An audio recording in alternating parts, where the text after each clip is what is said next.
जाथे मन मोर सुखड़ा और सुंदर काया हो मौला मार देथे और माया के बोली हा हृदय लाहर लेथे और सुंदर काया हो मौला मार देथे और काया मार देथे।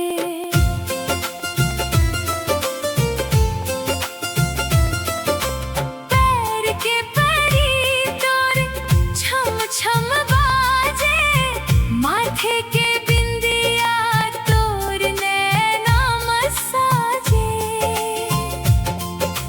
तैं जब चलत हंस कसी गजब के चाले गोरस के रंग तोर जियरा ला जाले।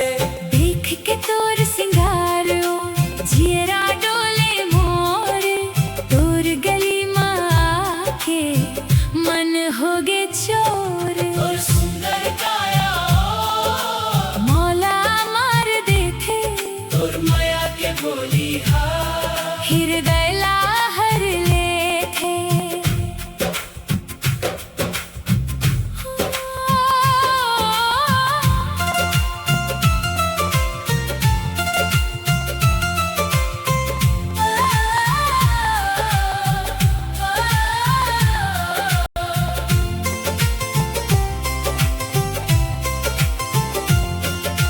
खेत के डोरामा तैं जब आवस ठंडी कलोली जैसे मन ला सुहावस। हाथ मछुरी तोर खन खन खन के हृदय के भीतर मोर माया फन पे।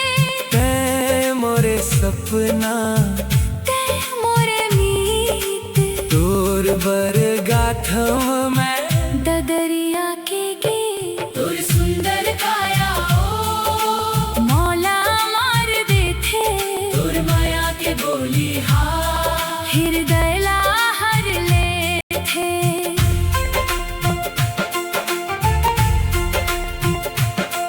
नदी के तीरा माँ महुआ के छाँव तोर संग बसा हूँ मैं छोटा सा गाँव। सुख दुख के संगी तैं बन जावे मोर माया के बंधन में बांध ले हूँ तोर।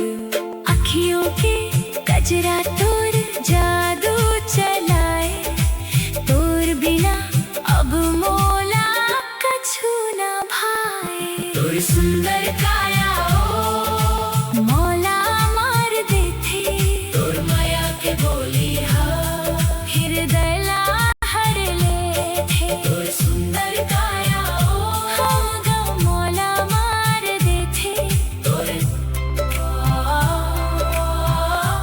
तो